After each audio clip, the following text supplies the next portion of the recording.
All right. Okay. This is the Amadon Planet Podcast, episode 29. I am your host, Joel Amadon. Thank you for joining me on this never-ending quest to figure out how to teach better. And today on the podcast is Dr. Jennifer A. Wolfe, who is an associate professor of mathematics at the University of Arizona. But better yet, she is a good friend, colleague, and one of the first listeners or supporters of the podcast. And I say that, I think in the first episode, Jen, I said, you know, if one person listens, it'd be a good thing. And you were like, hey, I'm listening, and keep it going. And so I appreciate that. Jen, welcome to the podcast. Thanks for having me. And we're breaking some ground. This is the first video episode of the podcast, and it'll become clear while we're doing that. But thank you for venturing on this journey with us. This is great. So first listener and first video? Oh, come on. Yeah, we're breaking ground, just plowing it up. So, and we have a kind of a unique task today. So I look to you as someone who is constantly pushing at your teaching. And I'm thinking about teaching better, which is like at the core of the Amadon Planet podcast, thinking about how to teach better. You are someone who is constantly thinking about how to teach better, not just from your subject area, but thinking about relationships, thinking about the dynamics of people in your classroom, making it that everyone that is breathing is doing mathematics and has the ability to demonstrate their understanding in many different ways. And yeah, you're just someone I constantly look to that's going to be doing that. And just, that's so nice. Thank you for saying that. Yeah. I mean, I think about like, why do we go into teaching? Why did I go into teaching? It's because I like learning. I like listening to people. I like getting better. I like learning. So I know we all go into teaching for different reasons, but I think I just went into it because I like thinking about other people's thinking and just learning. Yeah. So I came to you and then saying like, hey, this is going to be a unique semester coming up. And knowing that we had another conversation on the Math Teaching podcast, right. Shout out, that we had when the global pandemic was happening, people were switching over and, you know, getting into a conversation with my colleagues. And we're like, who's someone who's going to be thinking about how to do this well? Because we're just had a major shift in our instruction. And, you know, your name came up, Jen. And so, and from more than just me. Yeah. So it was great. And now thinking about this semester, I went back and I'm like, I better talk to Jen again before I get into my major planning, which is all stacked up here in multiple different, I've got books upon books, just waiting for this moment. But then we had a conversation, you shared with me some stuff and I'm like, whoa, this is awesome. And it's too awesome to just, and I know you've been sharing it with folks, but I'm like, I would wonder if she'd be willing to share it with the folks that are listening on the teaching or on the Amadon Planet podcast. And you said yes. And so that's how we got here today. Yeah. So can you give a little bit of background? We're all in this together, right? Oh, yeah. Absolutely. Yeah. So we're all in this together. So I think that sharing, you know, we're smarter together. You know, we both think that way, right? And so the more resources that I could think through and think about and then share with others, I think that our goal is to be with students, right? And to learn from them. And so like, how can I think about my own practice and help others out? But yeah, so as you mentioned, I'm associate professor at the University of Arizona, and I teach across K-12. So I'm in a math department and I teach pre-service teachers at the elementary, like K-12, K-8, and then I also do 6-12 secondary mathematics methods courses, which actually I'm teaching math methods virtually, completely online in the fall. So I've been having to think about, okay, how do I go about teaching both what it's like to teach face-to-face in the classroom, but also preparing them they might be going into student teaching, and more than likely it'll also be remote or some form of that. We don't know, right? So I have to think about how am I going to prepare them for both those potential teaching modalities, right? And so so as you mentioned, we talked about in the podcast, I do a lot of group work, and it's kind of centered around complex instruction and how you dismantle hierarchies of status. And in that podcast, we talked about like, hey, Jen, what did you do? Right? Because we made that switch over pretty rapidly, like, hey, I'm on spring break. And then they're like, oh, we're going to do everything online. It's like, what? So how do I do groups online? What does that look like? And I'd always used PowerPoint. I hadn't really used Google Slides, and I started going to what I say is all the webinars. It felt like that week to figure out what to do, right? I think we were just like consuming, like, what can I do with this? And then I big shout out to Teresa Wills and the work that she's been doing. She's been teaching online for over 10 years across like K-12, and she really grounds the work in the 5 practices and the notion that, it needs to be student voice, have students be active in the slides. And then just attending a couple of her workshops and looking at all her templates, I was like, oh yeah, we can definitely get students collaborating in slides, right? And then how can we use, Right. like in my case, my university was using Zoom. And so how could I leverage Google Slides and also put them in breakout groups? And then what do the slides need to look like, and the transitions, and just thinking about how do I move things I can do face to face? What does that look like in the virtual space? Can it be done? Is it that, yes, it can definitely be done. I just kind of have to orient myself a little bit differently, or I have to get familiar with more tools that might allow for this to happen. Or it could be that maybe this doesn't translate well to face-to-face or to virtual. Maybe that isn't Right. something that translates well. And so I think through all that reflective process and getting through the rest of the semester with my students, and then thinking, what can I do this summer, learning new tools, and then also being, setting, okay, what's realistic for me to do? You can't do all the things. And I think right now, teachers, educators, everyone, they're getting so many webinars and so much information on all these different tools. And it's like, this is wonderful. But I also have to be like, what can I manage and handle right now? And I don't Right. mean that from like a control perspective. I mean that from like, I'm going through like emotional things, physical things. We're still in a global pandemic. So don't be so hard on yourself. Like, you can't do all the things. So what are the things that you can do, and try to do them really well while centering students. And I always think about it as you're teaching students. I don't always think about it as teaching content. It's students come first. And then the content is a way for us to talk through those things. But that's how I like prioritize, right? You prioritize the learning community and the people in it. Yeah, And that's so that's kind of where I've gone. I mean, that was one thing that stood out to me in the podcast, from the Teaching Math Teaching podcast, is like, just, how much you put on, hey, I need to have ways to like intentionally check in with my students. How are they doing? Like, what are their needs? And like, we'll get to the math, but the math it's a win-win situation, right? Because if you checking in to see how they are, they're probably better prepared to receive the mathematics, versus like, no, we don't have time for that. We just need to push ahead with content. It's you're not going to overwhelm is not going to work in this situation, right?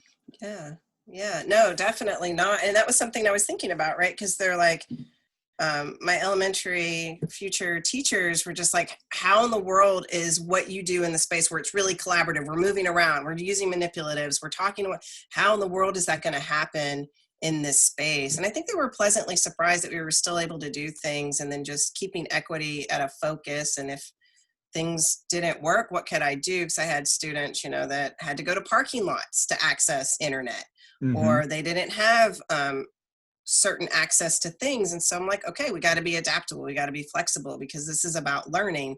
And we also maybe have to problematize, what is it that we've done in the past that just isn't going to work, and you're just going to have to change, because you need to be aware of people's humanity and where they're coming to in this space.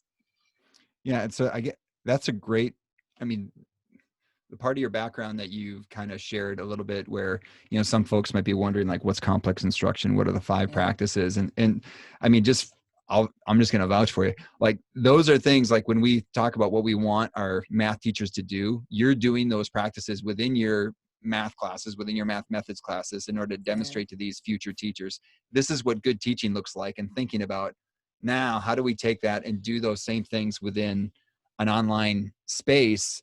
And I mean, every time you start talking, Jen, it kind of blows my mind. The fact that you said, like, I haven't used Google Slides until I started this. And I'm like, wow. I mean, and you're really gonna, if you're watching the video and you're gonna see the resources that that Jen has developed or has put together, it's, again, it's gonna be a double wow. And before we jump into it, just a quick disclaimer, and this is, I think we both can stand behind this. And we usually offer this disclaimer when we talk about a book, but before we jump in this conversation, in no way are we going to communicate the whole value of all the stuff that we are going to mention today. And so we're going to go through slides. There's going to be a visual aspect of it, but we're going to try and voice it as much as possible so that those just listening to the audio version get as much out of it. But it is going to be a lot. And even if we did, communicate the whole value of it, it's only going to be from our perspective. And that's, I think, we talked a little bit before we jumped on and hit record, is that part of this is that you're helping us process through what is this resource, but that so that we can take it and figure out how does that jive with our own philosophies of teaching, our own ways of doing things, and then how can we then use it within our own practice, and thinking about how we can then share it with others as well. And that's, like you said, we're smarter together, right?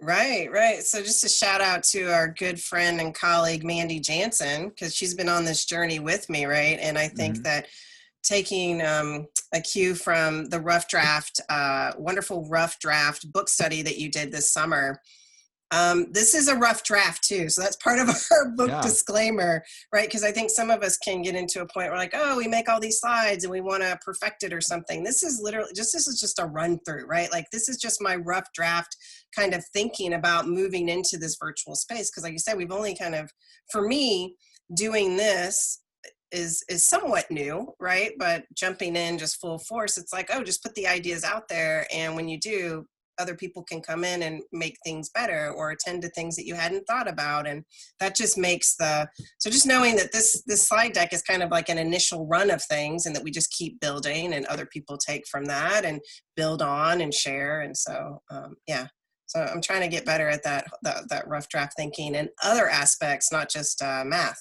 right?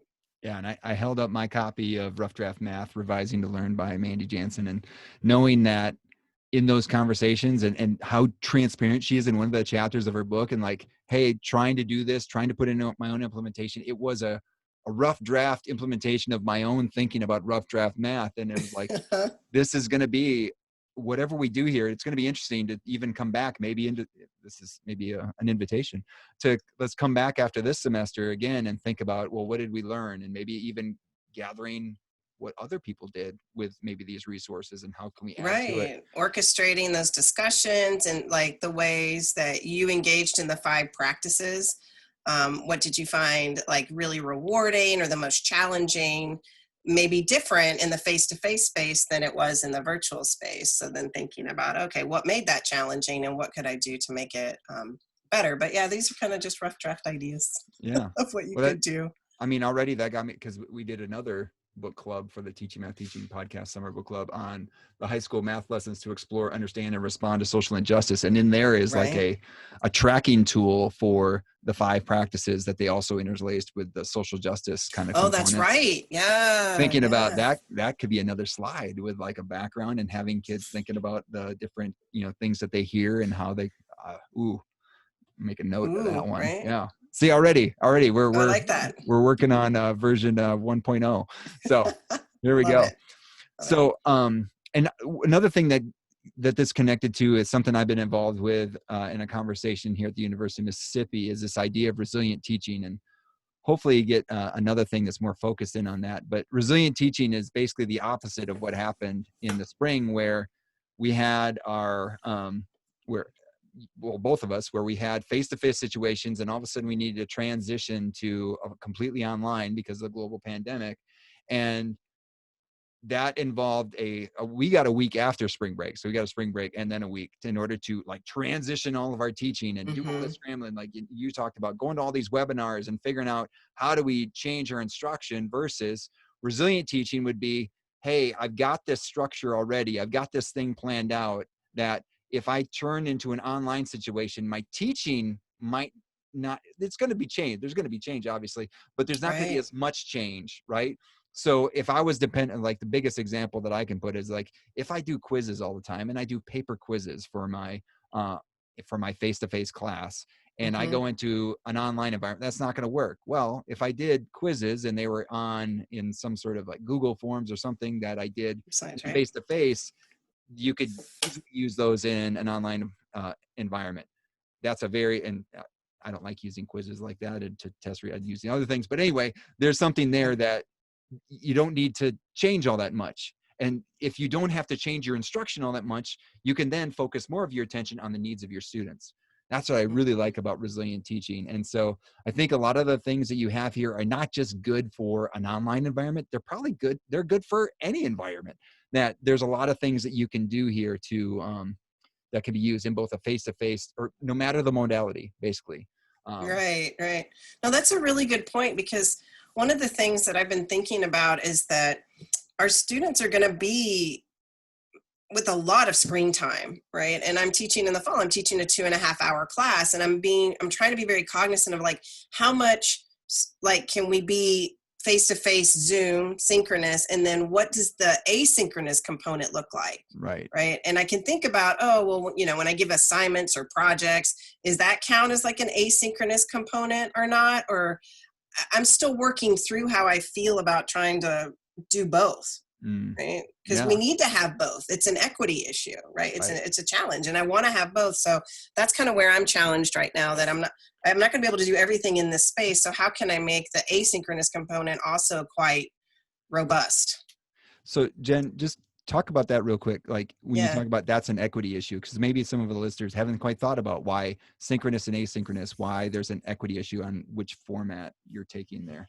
Yeah, so going into the space, I think probably a lot of people experience this, but to be able to engage in synchronous, right, Zoom, Google Meets, whatever it is, you have to have a certain amount of bandwidth, internet access.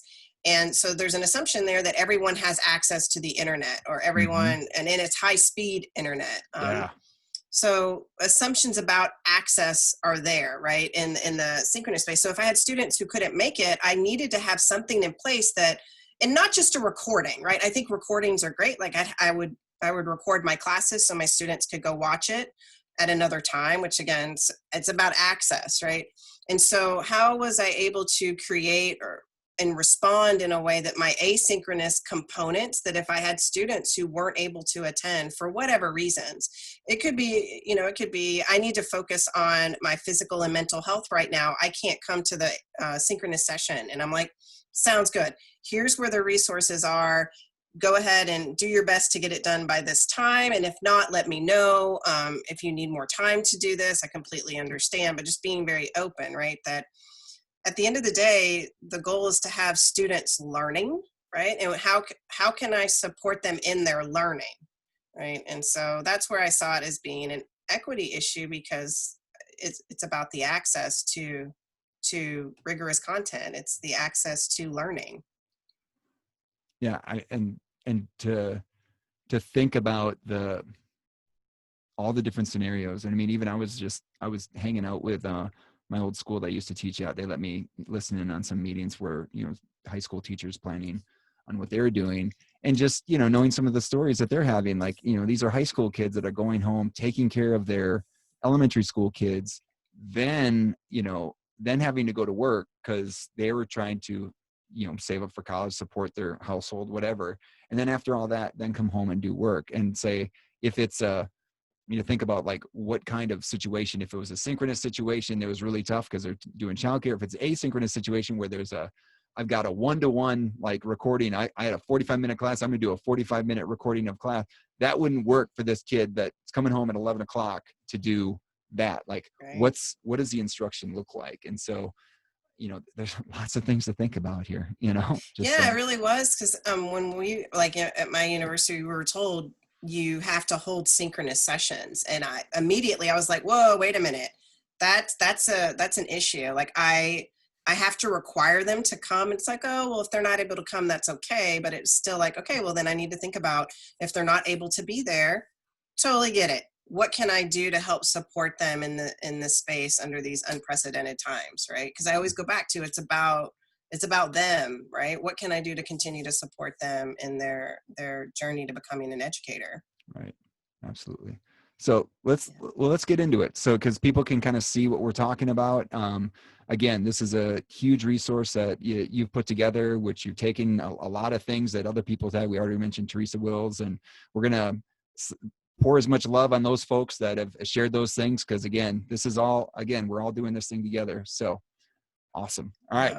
So we're going to kind of 100%. Yeah. bucket this thing together, but you've kind of come up with some ideas on sharing resources that I didn't know Yeah. to begin with.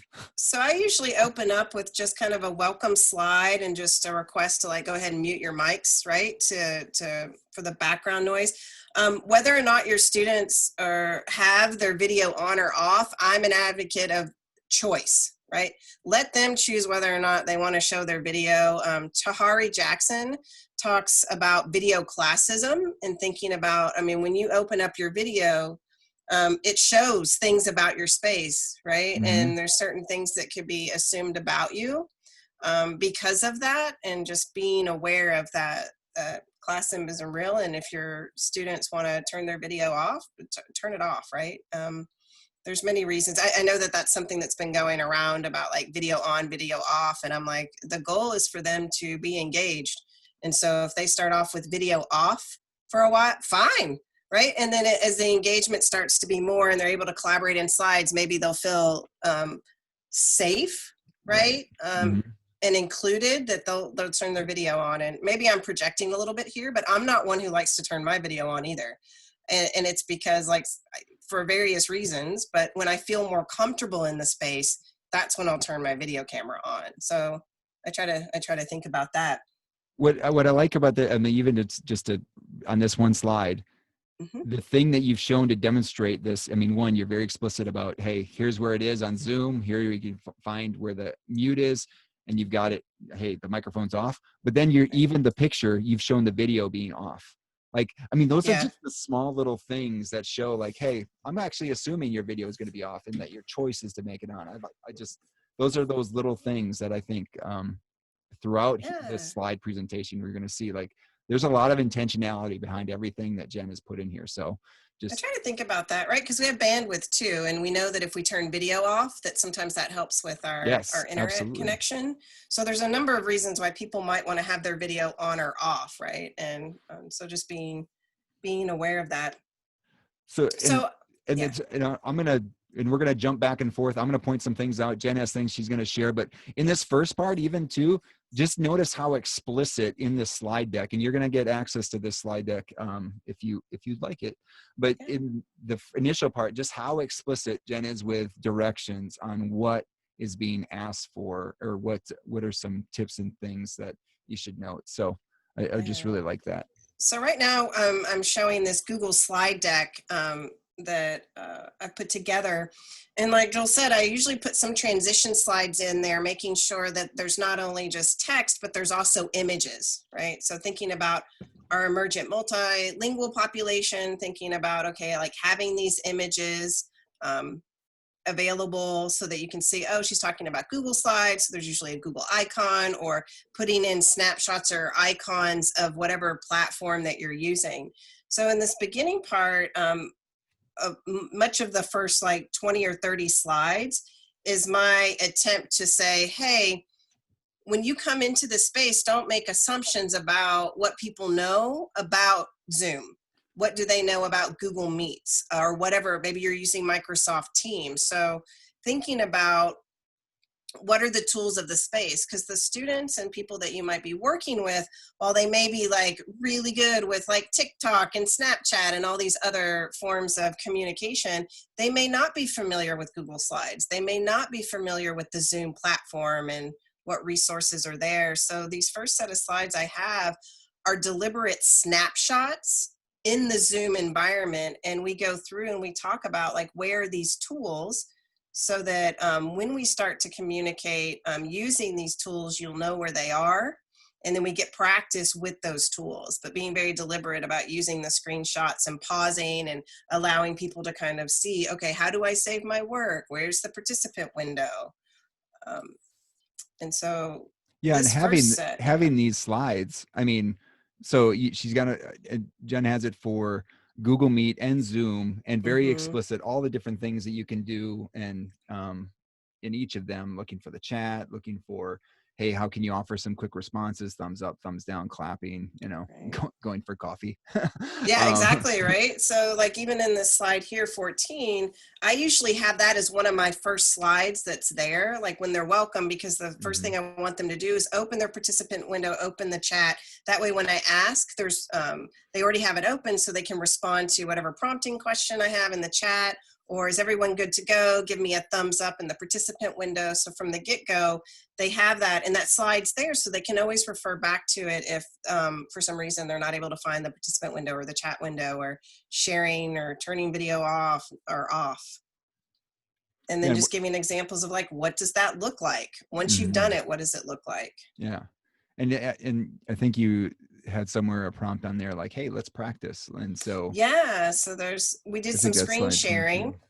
So that's one thing, one way that we can communicate in the space is through screen sharing. And I'm aware that in some places you might have to lock screen sharing down, but in the event that, students aren't going to always be with you in your synchronous sessions, they may be asynchronous and be like, hey, Joel, let's meet up. Let's start a Zoom or a Google Meet, right? In this case, a Zoom, and then let's share screens so I can share like what work I've done, or we can collaborate in other ways. So not just in that space, but having them know, how do I do this in practice, is a good thing. Let them practice it in the space so that when they're not in the space, they'll also be able to do it. And one thing I guess too is that, whatever, communication device you're using, like, and I know that you've attended many webinars and things like that. And I know that my institution is offering things, but that there's also, again, many different training resources out there from the specific products or from Zoom or whatever, that you can go and figure out, what can I do with this tool? And not Yeah. just use it, but also knowing that maybe your students know how to use it even better than you do, and being open to those conversations, or again, talking to colleagues. Hey, did you know you could do this and do this? And so like even my wife came home from a training and she's like, hey, did you know you could do this with Zoom? I'm like, I didn't know that. So it's like things that I'm learning as well. And so Yeah.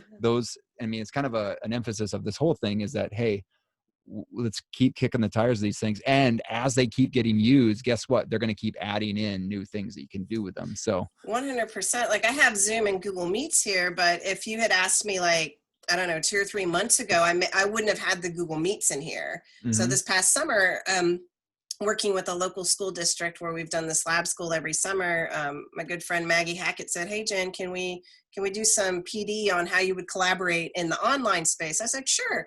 She's like, so I know that the U of A uses Zoom, but our district is using Google Meets. And I'm like, cool. Yeah, I haven't used really Google Meets other than just like joining them sometimes. And it's a different space. Like they don't have breakout rooms set up just yet.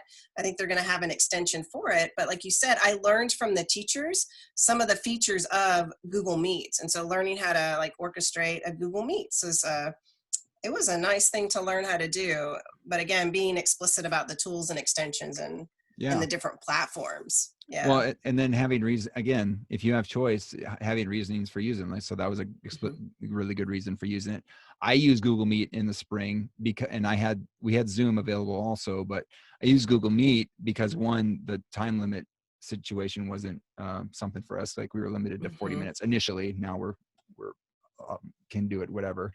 But Google Meet also had the dial-in version, and you're like, Zoom does too. But at that point in time, when everyone was on Zoom, they're like, hey, that might not work. And I'm like, because of that access thing, I'm like, I want people to be able to dial into a meeting if they can. Right. And so that was a big reason for using Google Meet. And again, just having choices. What are these? If you do have choices, make that choice explicit. This is why I'm using this platform, having those reasonings behind the tools.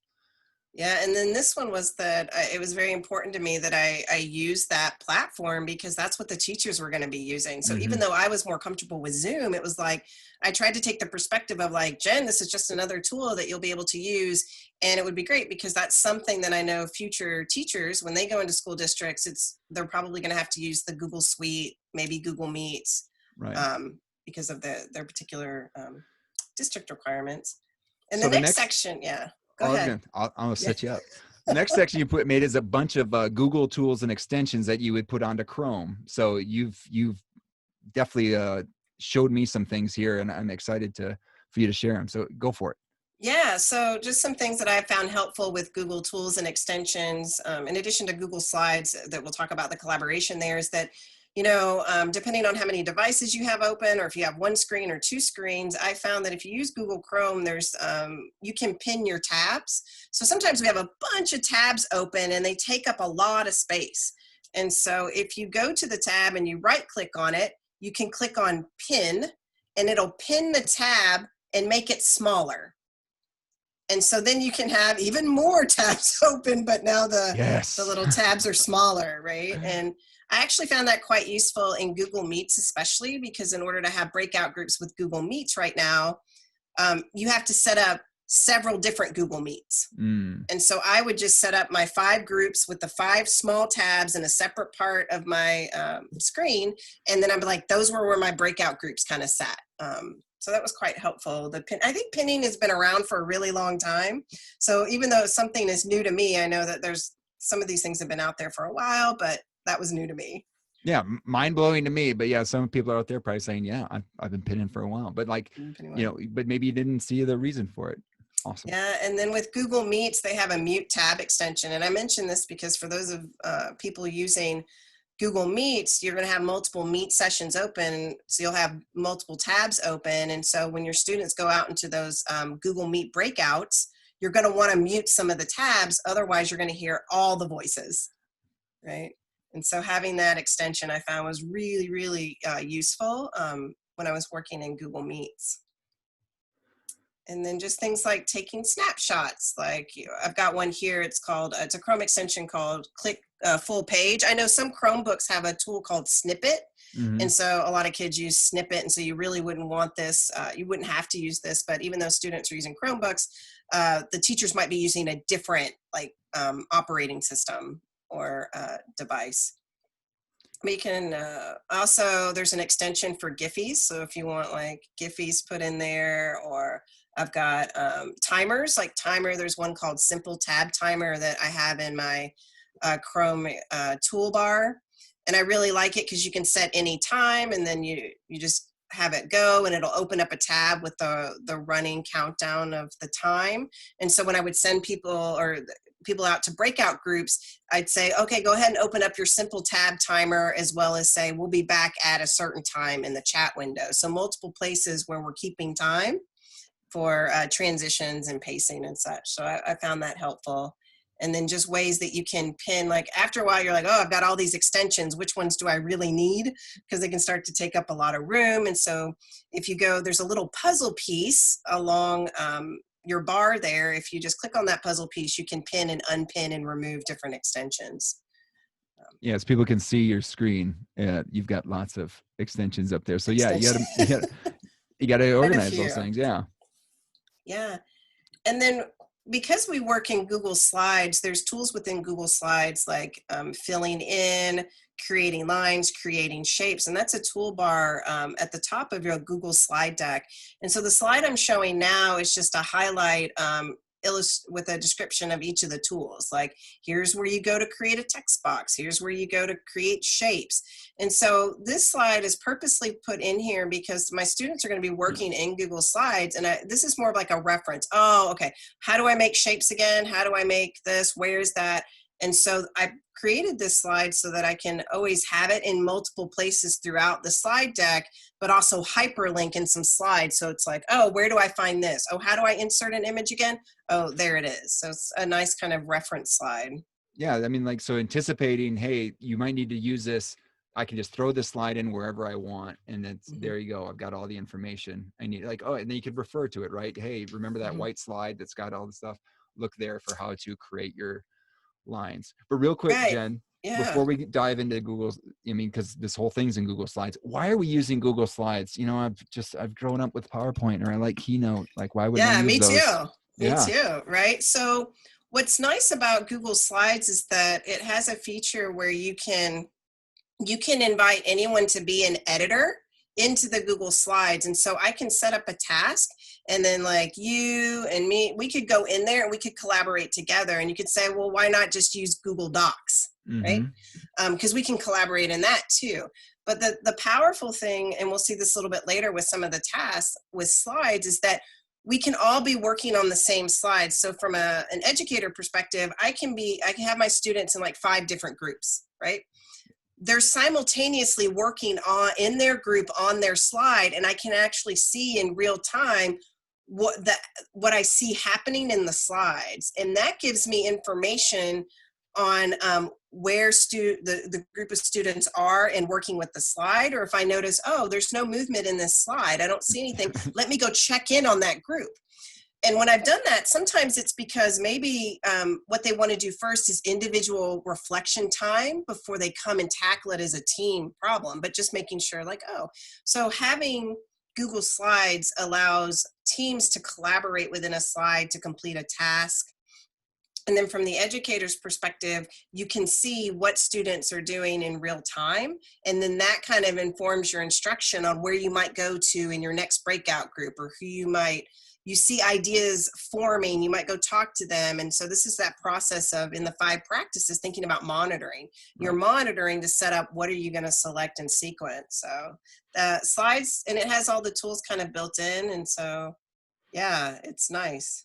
Well, and two, like if we were going to do a PowerPoint or, Keynote, like there's not the collaborative piece as well, or it's not as built into it as these are. I know that each of those things has ways that you can collaborate on them, but it's not as dynamic, or I say user-friendly as Google Slides is. Because it's kind of like this live document, right? So that they can come back to it anytime. So we're sharing this now. It's like, oh, my group didn't finish that up. That's okay. You have a link to it. So you can hop back in, and you and your teammates can come back and finish the work from those slides.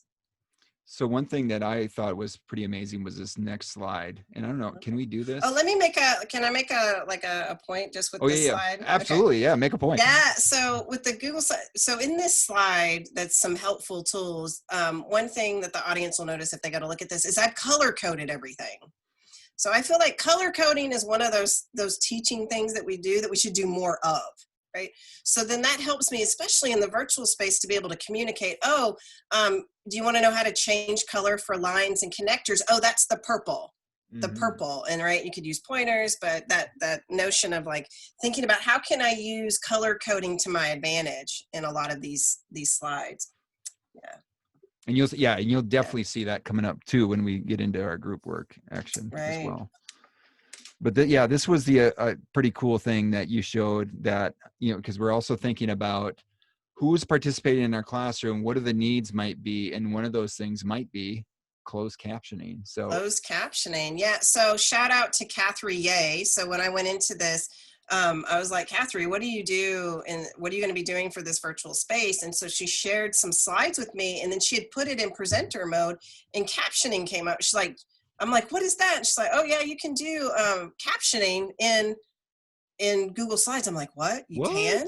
What? So the thing about, and that's great, right? Because sometimes I have a tendency to talk really, really fast. Mm-hmm. And then other times, you've been in sessions where it's like you look away for a second and then you come back and you hear things, but maybe it's helpful to see the words that go with it. The key here is that with, you can do closed captioning in Zoom, but you have to have a third party. You can do closed captioning in Google Meets. It's already there. But let's say I'm in Zoom, which I am, and then I want to have closed captioning. You have to put your slides in present mode. So if you're looking at your slide deck and you go to the upper right-hand corner, there's a button that says present. And if you click on that button, which Jen just did for our audio listeners. Yeah. If you go to the bottom left-hand corner, once you've done this, it'll bring up a toolbar for the slides, like advancing the slides, a pointer, but it also has captions. There's an arrow to the right of captions that if you click on it, you can position where you want your closed captioning to be, on the top or the bottom, as well as the text size. So to get captioning to work, you just have to click on the little CC there, and you'll see at the top, all the words that I'm saying and that Joel actually. And I can say some words too and things. You can, but I have my headset in. So if I had my headset out and the audio coming through my computer was being picked up by the microphone from my webcam, then it would pick up your voice as well. Oh, okay. That was different than what I said. Okay, awesome. Yeah, so yeah, when we had talked earlier, I didn't have the phone, and so my audio was all through my webcam and my computer, and so that's why I was able to pick up yours as well. So for those that cannot see this, if you're on the strictly audio version, I mean, what Jen is saying is just going across the top of the screen, and straight you think, across the screen. And well, let's just break through some things. So some people might think, well, I don't have anyone in my class who is hearing impaired. Well, closed captioning is for more than just that. I mean, like Jen said, like sometimes it's useful just for comprehension. Like I'm missing what the last things that were said, and now I could see them going across the screen. Also be for someone who doesn't have the earbuds, doesn't have audio capability, and just, you know what they can do is they can read what's on the screen, and that's going to be their way of accessing what you're saying. And so there's so many different things that you could use to for closed captioning. That's going to be very useful going forward. And if you do something like this, that we're recording it, recording screen capturing what's happening, now you're going to have captions already for your video that you're creating. Yeah, you're making your videos and you're going through your slides. It's right there, right? And right there. I'm seeing it right there. So let me hop on out of here. And then, so just closed captioning is really good for all the points that you said there. I mean, I go to these webinars and I'm just like, we listen to really brilliant people and they say these things. And I'm like, oh, how did you say that? You've probably had these experiences too, Joel, where you're you're working with your colleagues and your friends and you're like, what you just said was brilliant. What did you say? Exactly. And so I think that helps. So and student, and you might not know who is a student who's learning English as another language, right, as well. And so there's all these sorts of another reason why closed captioning is excellent. So excellent. Sorry. Excellent. Yeah. So this next section is just, I share some additional ways that you might be able to share work. And, one of those things might be screenshotting. So different ways that you can screenshot in different platforms, whether that's Windows or Chrome OS or your Mac. So I have a screenshot of how to screenshot on the slides. Very explicit directions for all the different things. So yeah, it's awesome. Right. And then also, how do you share a whiteboard in Zoom? So how do you share surfaces? How do you share screen? And so this is one of those, I've got, again, screenshots of the tools in Zoom and the process you would need to go through to be able to share your screen. But then I also show my students with screenshots too, how you can share your iPhone or your iPad via AirPlay through Zoom. And I show this deliberately. So we do have students, some have iPads or iPhones, and there's a way to share that so that you can share the work that you're doing. You could create your own webcam basically out of your phone or your iPad.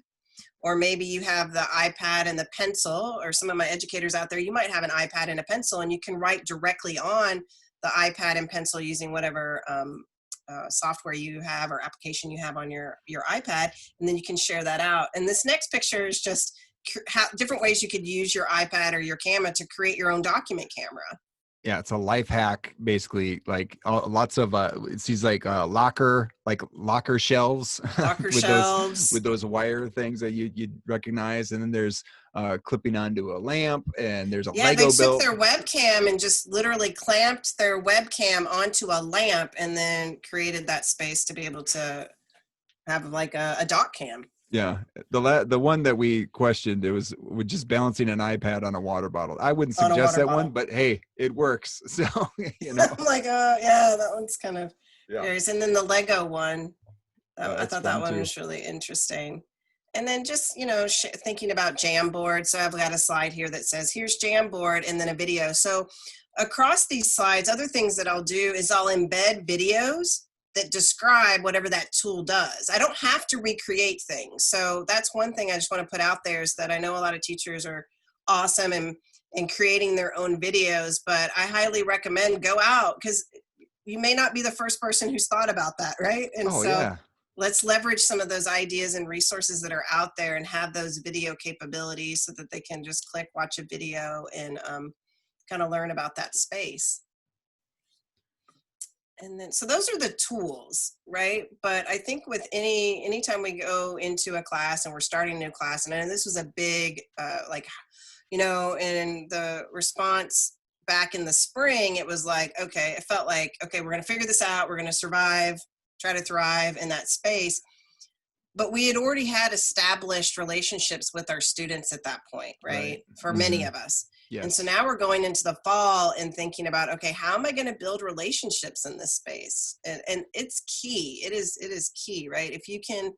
If people feel seen and heard, and you're leveraging their brilliance and their strengths and honoring that, and cultivating those relationships, that any content area, I think you're going to get students on board, right? Because they feel like, hey, this is our space. It's not the teacher space. This is our space for collective learning. And to think about that from just to tie back into what you said before about like complex instruction, right? That's a huge thing with complex instruction. What are the assets that our students have, and how can I build my relationships, and thinking about how do they best communicate? How do they best show their understanding? How can they best contribute to groups? How do we position them to use their strengths in order that, again, we all get better together, right? And so, and that involves developing these relationships.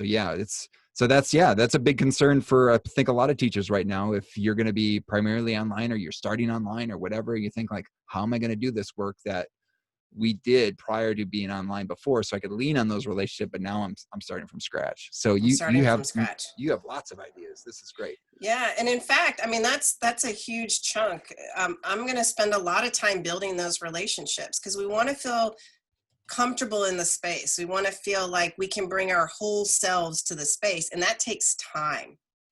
Right? That takes time, but that's how we need to start off going into the fall, is thinking about, how am I going to cultivate these relationships together. Well, and what was eye-opening to me, Jen, is you get to that slide 44, where you describe your learning community, and you kind of go through some things like putting away distractions, reduce background, like going through a list of expectations for what might happen within your virtual space. And some of these things will directly translate to, you could use them in a face-to-face space as well. And thinking about what are we going to do to make everyone feel safe so that they can thrive in the classroom. What struck me is that a lot of times, I'm very deliberate with, like, I want to set up my classroom for success from the beginning. Yeah. And the thing is, like, I think, oh, okay, it's been said, it's been done. And now I might not talk about it anymore. And then when somebody violates one of those things, or just, is not holding it up, I get upset. But I'm like, when was the last time I talked about this? It was the first or second class. Right. Versus I could have a slide where it's just a quick reminder, and using images to say, like, hey, here are the things that we are standing for in this classroom that, that we all can agree on. It's not just the 2 things or 3 things that I said at the beginning of class, and that's what you had to remember. Versus, no, this is something that we're all accountable to throughout, and we're getting reminders of it by putting it on a slide. And so I'm thinking, why don't I do that? Like, it's just something so simple. That's a really good point. Like, and to build on what you just said, Joel, I'll say, so I think sometimes one of the reasons that norms and things can kind of fail, or these agreements of how we're going to interact in the space fail, or feel like they're failing, is because, one, we don't revisit them enough and throughout the year. It's not just that first week or 2 where we're setting things up. It happens throughout the year that we come back and revisit. The second thing I would say is, how are you revisiting them? So sometimes I've seen it, we revisit these norms of interaction, or the ways that we've said we're going to interact together, and it only comes up when you violated the norm.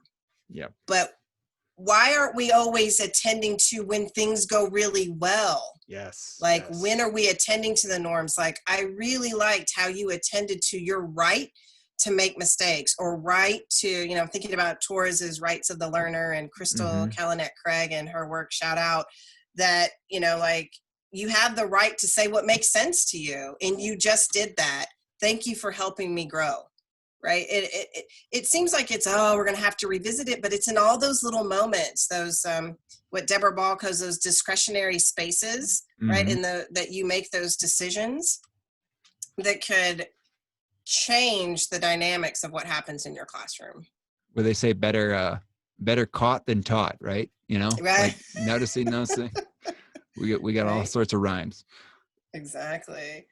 So that's how I start off the session. And what I found in the spring, what I've done in the spring and here is I also take a moment to invite people to kind of just breathe. Mm-hmm. Right. So we come into the space, we're experiencing Zoom fatigue. We're still in a global pandemic.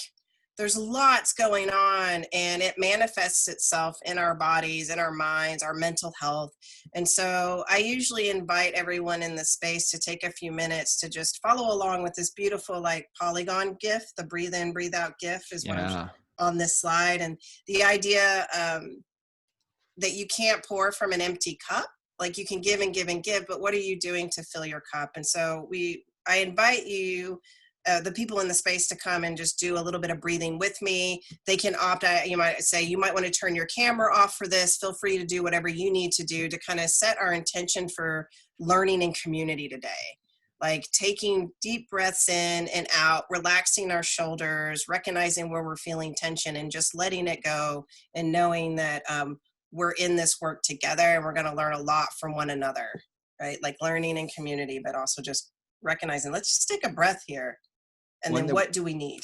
And one that we've used with my child, but then I also use it myself, is, sometimes we need to take 5. And if I tell my youngest to take 5, he puts his fingers out. This is from the Center for the Healthy Mind out of Madison, which they probably borrowed it from somewhere too. But anyway, that's where I learned it. But it would trace your hand. And as you go out, like from my thumb to the tip of my thumb, you breathe in, and then when you come back, breathe out and breathe in, just tracing your hand. Oh, that's beautiful. Tip to, and like, basically to say to my, students, or so when I'll go into an elementary classroom, sometimes with my energy, I get them all jacked up, like, all right, now let's take 5. And then, hey, they're getting a little counting practice, especially when they're younger, and they're also like, hey, let's practice on recognizing our breath in and out, and we're going to slow down, and they're following me, and they're, just. Oh, I love that with the hands, and then they're getting the counting in there too. Yeah, I like that. Yeah. So you're giving things not just for yourself, but you're also giving things for your students, right? That the students they could be using in the future. Yeah, so these next couple of slides, 48 through 50, are slides that I got from Teresa Wills, and thinking about getting students, like, it's about student voice. And these slides here in particular are check-in slides. You can think of think about which one doesn't belong. So this slide kind of has that which one doesn't belong feel, because you've got the 4 corners. It has pictures that represent different emotions. And in the middle, we've got a star that I've created a draw pile there, where you can take the star from the draw pile and you can just drag it along, like, I'm really tired today. And your students can just drag stars and kind of put them wherever they're feeling. So it's that check-in, right? So I would say, when you go into, you're starting everything and you're building these relationships, take the temperature of the room, check in with your students. This could be through a visual, it could be through chat, but how are you checking in with them? Not just taking attendance, right? Like, how are you checking in with how people are feeling in your space? So they're excited. It looks like excited. I'm zen. I'm angry. I'm tired. And so, and this draw pile, just like you think about it from a game, it's a never-ending stack of there's eventually an end to it, but like, you make as many stars as you need, and we'll show you. There's going to be a slide later to show you how to do that, which I learned. But it's kind of neat because everyone can be represented on this single slide, which is. And this is anonymous too, right? So in some of these, it's like, you go into Google, sometimes you're anonymous. Sometimes if you're in the school district, you actually know which person it is by the little bubbles that show up. But here's an example where you can take a temperature and it's not any one person singled out. Like, you just got a sense, oh, looks like a lot of people are feeling very excited today. I'm happy to hear that. The next slide is a variation of that. So it's the same 4 pictures, but Teresa Wills has put text boxes over them. So you just say, I invite you to grab a text box and then just type in where it is, like why you're feeling that way. Or you can put your name in, but putting it in the different spots gives you information. And the next one is not anonymous. So that's another option where you have these same 4 pictures and they're labeled A, B, C, and D. And then there's text boxes where you could fill in your name, what letter corresponds to the emotion you're feeling, and then why are you feeling that way? So just 3 variations of kind of a check-in, depending on the purpose of the check-in and what you want to know from it. what I like about this set of slides, Jen, is that it gives, hey, I'm basically doing the same thing. We're checking in. I want to know how you're feeling, but it gives different levels of, okay, I wanted everyone to be anonymous, or I want people to justify, or I want that. It's just the reasoning behind it. And so now I can think about doing this with other images or other things, but now what's the intention behind it? You could even use this for a problem solve, like, hey, I think the answer to this question is this. Here's me, here's my letter, here's my rationale, and you get to see what other people have to say. I mean, it could be the same sort of thing, and you could do it very anonymous to very very unanonymous, right? So right. And so even though you and I are in math education, you can see about how, like, you could reach out to other colleagues and say, how might you use this in literature? Right. How might you use this in other things that you teach? It's not just for math teachers. How could you use this particular template in the work that you do with your students?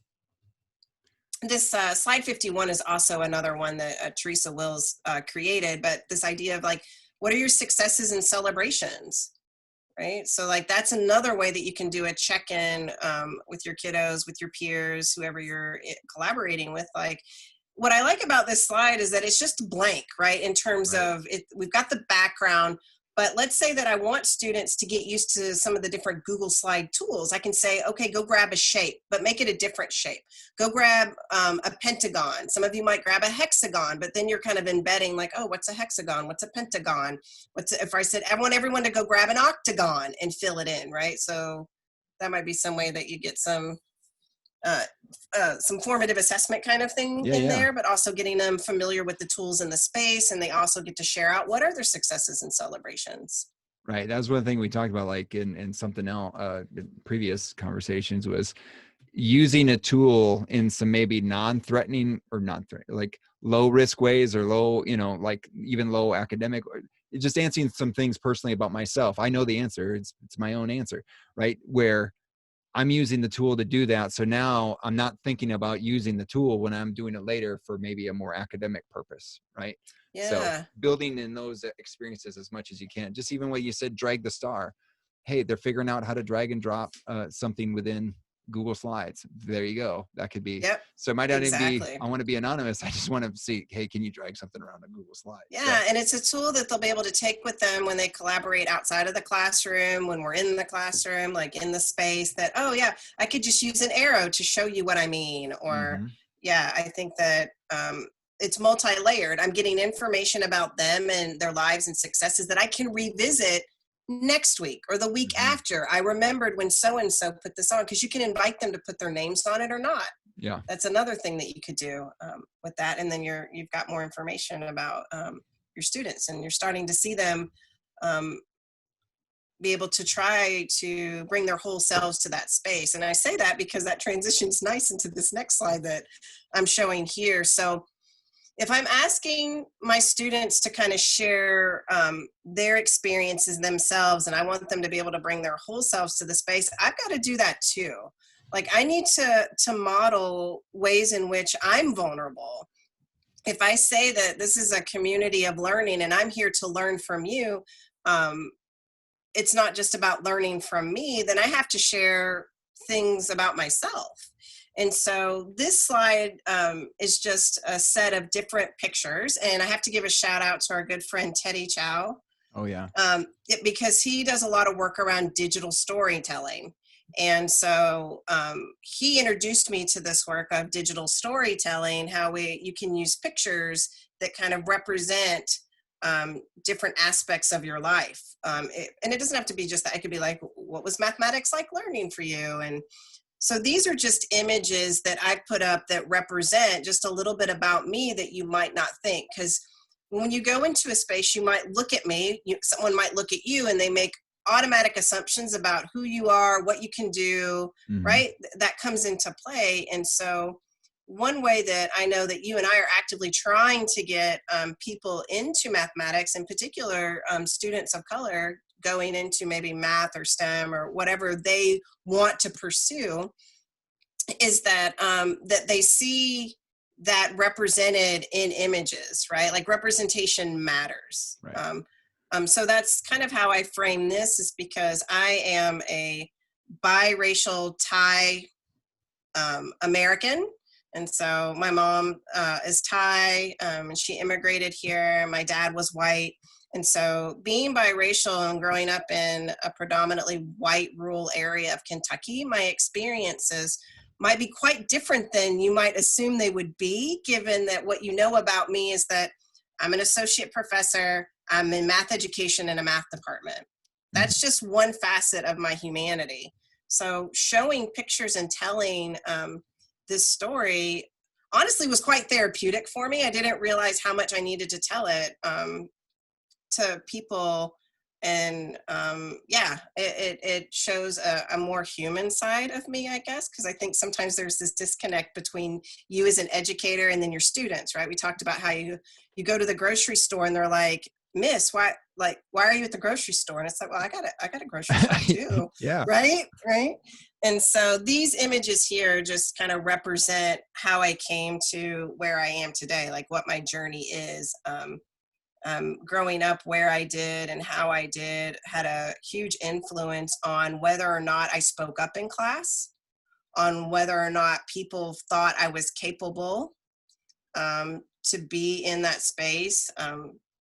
So all of this, I like this particular picture. Some people ask me about this in the bottom right-hand corner of the slide, is this person with a green backpack hugging me, and you can see the NCTM symbol in the background. Mm-hmm. And this is a special moment for me because the other slides I had shared in this talk that I gave, and it was the first invited talk for NCTM I had ever given. And this participant came up to me after and asked if they could hug me because my story resonated so much with them, because they too were a mixed race, biracial educator of similar descent. And it just resonated with her because she told me, I see you and I value what you say. Like it was pretty beautiful moment. And so it reminded me that my mere existence, right, can help so many people. Right. Oh, yeah. That representation and those stories that we tell, and showing that vulnerability. You just think about how much you share. I mean, just how much is there within 6 pictures. And that if we give our opportunity for our students to do something similar, and then you get to see possibly the intersection of some of these things that they're revealing about themselves intersect with others in the class, or even with you as the instructor. And it's like, those could be powerful connections or conduits in which again, we all can get better by having those ways of communicating with each other, that those connections, those relationships, and again, figuring out how to do that at a distance. And here's a definite example of how to do that. Yeah, I think if we're asking our students to share, then we should be willing to share ourselves, because this is a community for learning.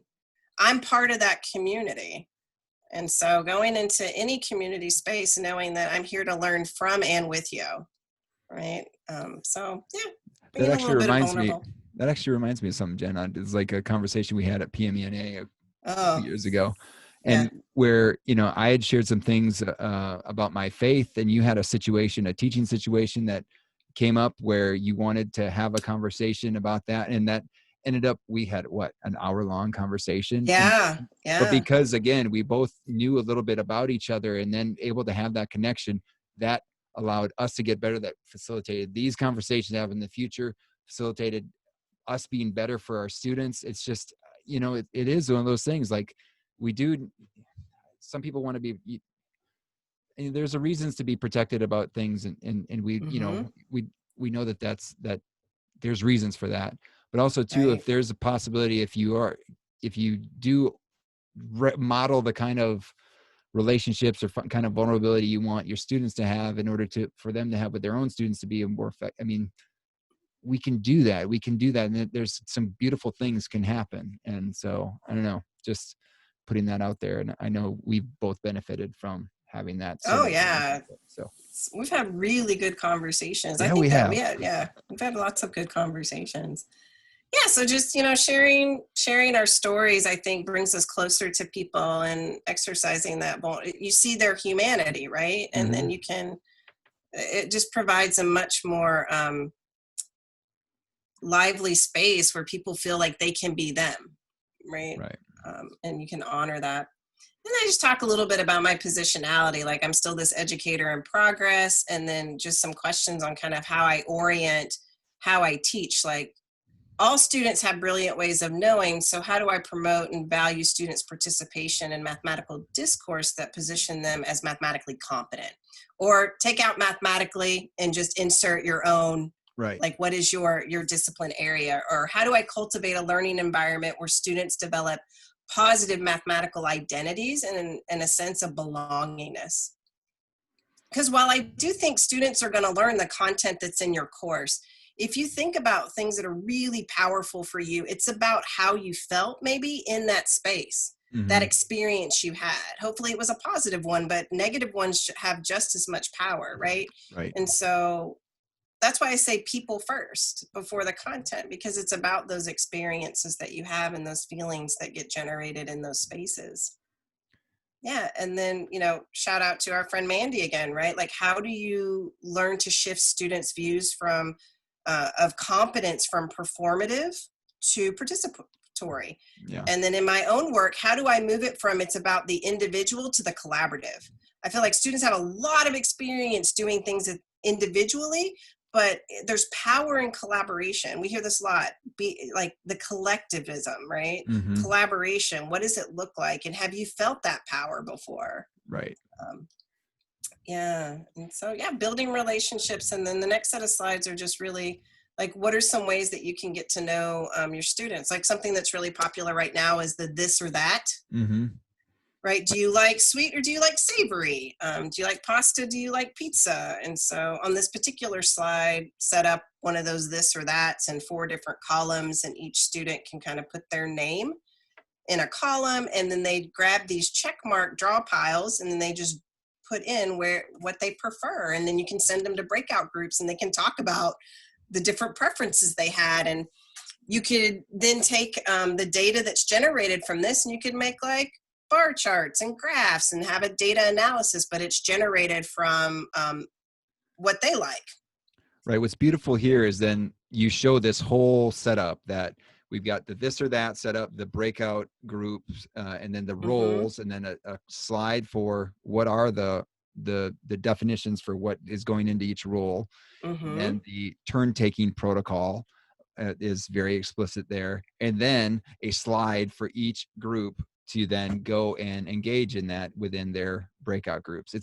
And this is kind of going to be reflected throughout what we're going to show going forward with tasks. But like, how can you use these slides to set everyone up to having every group having their color, every color being very explicit about what is being expected from folks. It's kind of a beautiful thing.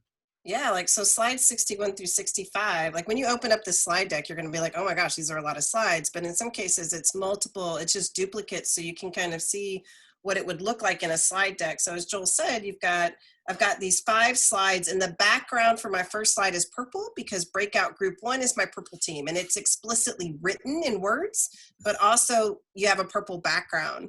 And then within the slide itself, I've hyperlinked by highlighting the turn-taking protocol text, hyperlinked it back to the slide that describes the protocol. Yes. Or I have the list of the purple team, who's in the purple team. There's an image that I snapshotted of, like, here's the task monitor, the different roles, and then it's also hyperlinked, so you can go back to the description of the roles at any time. And that's done for each of these slides. Like my next slide, breakout group 2 is the blue slide, and breakout group 3 is the red team, and so on and so forth. And so they go and they collaborate in their slides, they're in their breakout rooms, and I can see all the check marks moving around, and then I can hop around and see what's going on in the conversations that they're happening. I can jot down some of the things that I heard, so that when we come back to whole group, if we have a whole group discussion around those, like, what did you like, this or that, I can call upon people or invite people to share their ideas.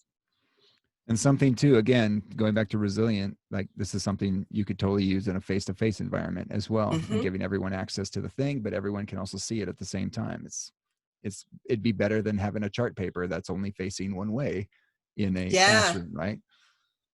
But you can also think of it that way. What are ways that I've used chart paper in my classrooms? Could I take that idea and move it into the virtual space? Or my gallery walks, when I do gallery walks, what do those look? That's the nice thing about slides, right? Because now I can take a virtual, like a gallery walk within the slides.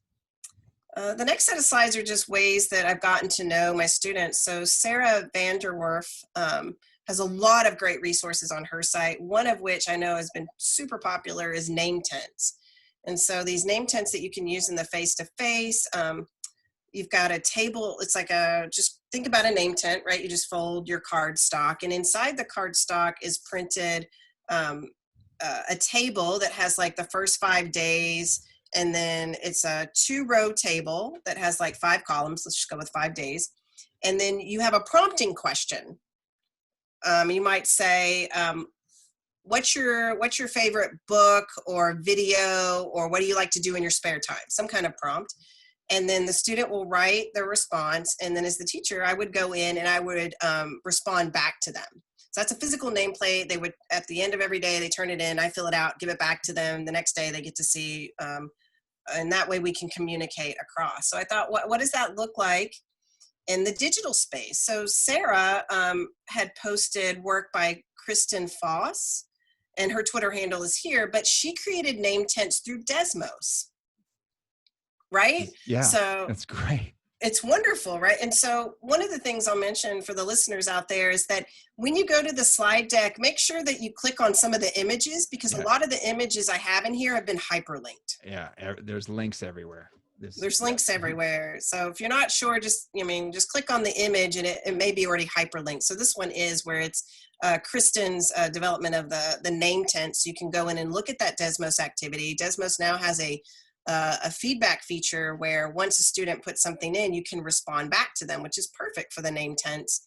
There's also an image and a link to 100 different prompts that you can use. So sometimes I'm not the most creative and I have to think about the prompts, but here you go, 100 prompts, and you can choose from there and then have them respond, and you can respond. And the name tent is great because it also has the ability to upload a picture, and then it has the picture, and then it has the name tag right next to them. So then you have a picture and the name tag within Desmos and these name tents when you're responding.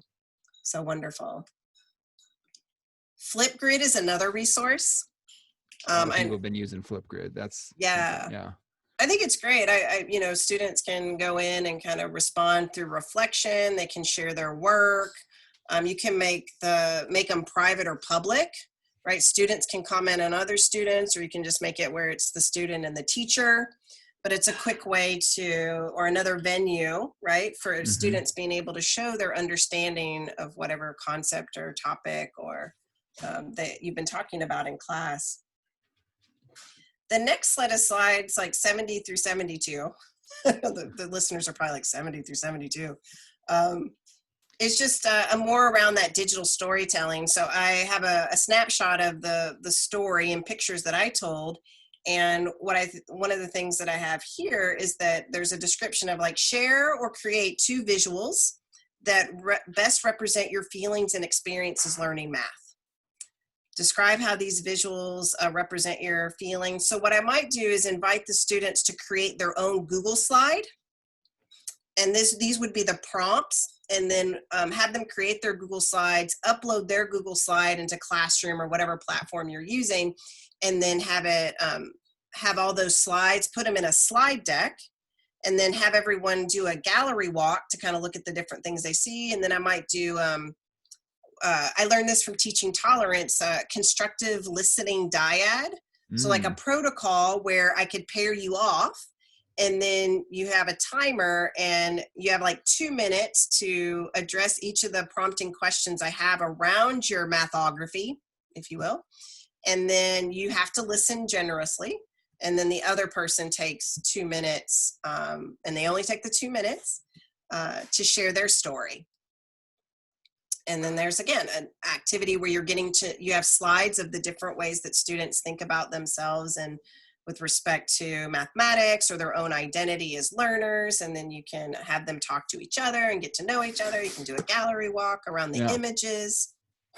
Well, and this is something that I'm totally replacing, because I would have my students do a math history, not a mathography, math history, and all one word. And we would do it as a paper. And it's like, it's a lot of papers to read versus like images, I think might be more powerful, right? Something to kind of show, and like how a lot of people, that's how we communicate, right? A lot of times it's through images, like a lot, like how much is being said in the 6 images that you've selected for yours. And it's almost like instantaneous versus like, right. And then we can have conversations around that, right? Just thinking about what are the different ways that we can express what we know and communicate it. It doesn't always have to be written. It doesn't always have to be oral. It could be through images. It could be maybe so many other ways that I haven't even thought about, right? But it's that journey of figuring that out that can open up doors for more people being able to share who they are and their thinking. And it looks like the rest of the lots of different prompts and things and ways to communicate some thoughts. Like, again, looking back at digital storytelling from Teddy Chow, that probably shout out there. And then absolutely. And then even the ideas about smartnesses in math, and like giving some prompts that way. Yeah, so the next set of slides is really looking at like, how do we cultivate what it means to be smart in math? And like what we want to do is this is just an activity where for the next 3 minutes individually, think about 3 different ways you're smart in math. And then we're trying to broaden the notion of what it means to do mathematics and who can do mathematics, right? But in particular, it's not just about calculations and procedures. There's lots of things that we do that are very mathematical, right? That aren't focused on performing. And so generating those, what does it mean to be smart in math? And then the next couple of slides are just slides that have a background of note cards. It's a decorative background, but they just grab a text box and drop in what are the different ways that they're smart in math. Here's yet another one that's just a bunch of cloud bubbles that I've created a background. So you might be like, oh, what do you mean background? So you can create slides, and maybe there's parts of your slides that you don't want moved. This is key. This is very key. This is very key. Because things will go around everywhere once people start collaborating. And so there's going to be pieces of your slide you don't want moved. If you design that ahead of time and you know, these are the pieces I don't want to move, then you can take that slide and you go over here. I'll just do it. You go to File, download, and later on in the slide deck there's actually a video on how you do this, so no worries if you don't get to this particular part in the Zoom session here we have recorded. And then you just save it as a JPEG, and then once you've saved it as a JPEG wherever you've saved it, you can open up and add like a blank slide and then go to the word background in your toolbar, and you can choose the image from wherever you've saved it. Right? And then drop it in there and it makes that background, and there you go. None of the things are going to move on that slide that you just made. Yeah. And again, that's key, because especially when you have things that you want, like the thing where you want people to drag around stars, if you just had a bunch of images that you're dragging stars onto, all of a sudden they're going to be dragging those images around, and like now you don't know who's picking what, and for like you only want things to move that you want the students to move. So again, make everything else the background image. So background image. I mean, that was one of those like, I mean, it makes sense. And it's just like, it's one of those things like we need each other to help there. Yeah. And it's not something that you would have thought of necessarily until you experienced it. Right. So in the spring, I was doing Venn diagram work for sorting shapes with my students, and they kept moving the circles. And I was like, oh man, I should have made the circles not move. Okay. How do I do that? Right. And so then, you check out Google. Yeah. Well, what's cool here is like, I mean, you've got how many different ways here to do this one thing about how to be smart in math. Yeah. And like thinking about, again, one, for any teacher, like you can change that to whatever content you're doing, right? What does it mean to be, if I'm teaching French, what does it mean to be a French speaker, or like proficient in French? What does that mean? Or what does it look like to be, a good reader, or whatever, like a reader? And we have different ideas about what that is. And so all these different ways that we can communicate that, word clouds and things. Yeah. Word clouds that, there's a Google app, add-on called Slido that'll create a a word cloud for you. So you could just have them get out their devices, go to this website, put in the word that makes the smart, and then it creates this word cloud. There's another one called Menti that you could also use that would create the word cloud. And one of the things I liked about it is and we talked about this before, it has a profanity filter in all the languages. So if that's something that you're worried about, then Menti might be an option for you there. Someone's going to swear in Dutch. You're ready to go. Swear in Dutch, right? And then, it's still kind of like, it's all that setup. I mean, a big chunk of these slides are like, how do you set up that going into the first couple of weeks? Like, this is our classroom. Like, what makes you comfortable in a classroom? What helps you learn math in a group? And so this next structure is just some slides laid out to, okay, here's a slide that specifically says you have 8 minutes to work on the prompting questions that were in the previous slide. I'm going to use the simple tab timer extension we talked about before to set the timer.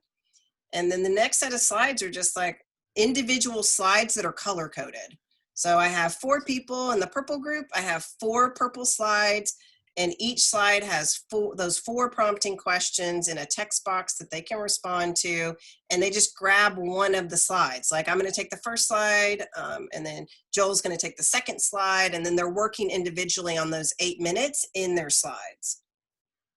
Yeah, and then you as the instructor can quickly cruise through. So yeah, you do have, so many slides, but it's real quick to see like, oh, there's not a lot of action happening on that slide. What's going on? Is there, it's just like walking around a classroom. You're just cruising around these slides. Exactly. Yeah. And then just some transition slides. So one of the things that our listeners have probably noticed if they've gone into different webinars is that sometimes you get sent to breakout rooms, but then you're like, what were we supposed to do? Yeah. Like, what were the prompting questions? Did somebody take a screenshot of that? Yeah. So I try to think about slideshow in the first room. Where are those? Oh my goodness. Yeah. Right. And so just as educators, when we're engaged in facilitating our lessons, we have to think about our transitions. Same thing in the virtual space. How are we going to transition from one activity to the next, or one discussion to the next? And so the next slides are just some examples of things that you might do. Like, I have transition slides where they may just be images. Like, here I have an image of the Google Jamboard icon, an image of the mic, a timer, like a little clock image, a Padlet icon, or like I have a little color pencils. And so these images represent, hey, these are the resources that you'll need for our next activity. And it's in a slide, so they can always be like, oh, okay, I need to go get paper, or I need to make sure my mic's working, or I need a timer, or whatever it is they need. But I also have it in written form. So like for the next breakout activity, and just written out, you could have your icons in there too. But before I transition them into the breakout group, here are the things that we're going to need to know. Are there any questions? What questions do you have? Drop them in the chat. Is everyone ready? Give me a thumbs up in the participant window if you're ready to go, and then send them to their breakout groups. But those slides are there, so if then they get in the breakout groups and they're like, what are we supposed to do? They know that once you've got that routine of, oh, remember the instructions and transitions are always a couple before our group activity. And especially thinking about if you're using Zoom and you're setting up your breakout rooms, and like, if you have to manually do it, or you're, whatever, there's a time for transition that's happening there. Or you're waiting for people to go into the rooms. You're telling them exactly what they need to do to prepare. And it doesn't get to be, oh, I got in there. Now I've got to cruise around to every breakout room. Hey, you need this, and that. And like, no, it's like, set it up. So you're not wasting time. So.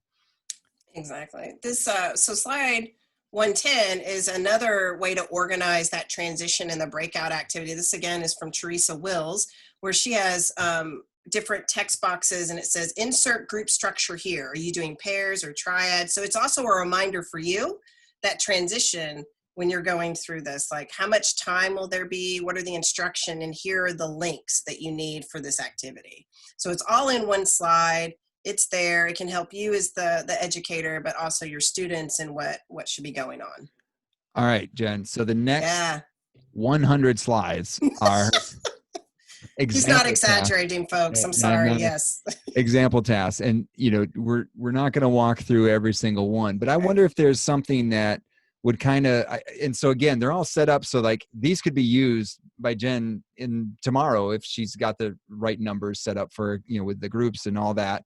But if there's a few of them that you want to just highlight that kind of take out these principles of, I mean, we've kind of gotten some things from the, you know, building relationships sort of section of this Yeah. tools, but I mean, like you're trying to do things that people probably haven't thought about, like trying to do complex instructions, again, group work that's trying to break down some of the, you know, power dynamics that can typically exist whenever we use groups.